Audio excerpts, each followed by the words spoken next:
The city allows an emergency homeless shelter in a church, and it comes after they told a local restaurant it could no longer house homeless people overnight during the winter storm. WHS 1119's Alexandra Goldberg and photojournalist Emma Gefter are live right now outside that new shelter, the Sojourn Church Carlisle. Alexandra? Yep, Doug, I'm standing right in front of the shelter. We're told that there's 3 folks who are spending the night inside and some volunteers. We know that there was a major uproar to make this happen, and a solution was turned around quickly for those who need it.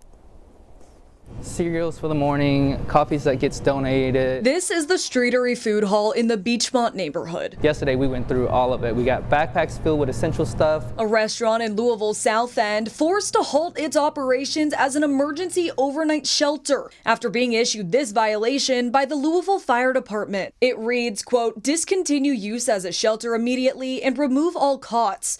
This building is not to be used for sleeping. They trusted us, and I felt like we broke their trust. In a day's work, a solution. The city secured a permit for an alternative earlier Friday evening. That's when I had found out about the permit being put in for Sojourn, and thankfully, they were kind enough to say yes, come on, you know. But at least there's some relief that we can have for the people that are coming into our stores tonight. Rachel Brown with the SouthEnd Street Angels and StrEatery owner Young Tran setting up the emergency shelter at Sojourn Church Carlisle.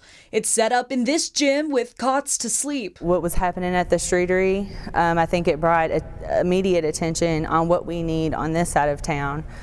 Because we don't want to displace anybody. They say a Jeep club is transporting people in the SouthEnd to the shelter, and for Friday night, 3 people are sleeping here. Organizer Amanda Mills with the SouthEnd Street Angels. Well, last night, I'm not going to lie, all of us felt defeated. We were scrambling, trying to figure out what the next steps were going to be. But today, I can honestly say the community is backing our efforts.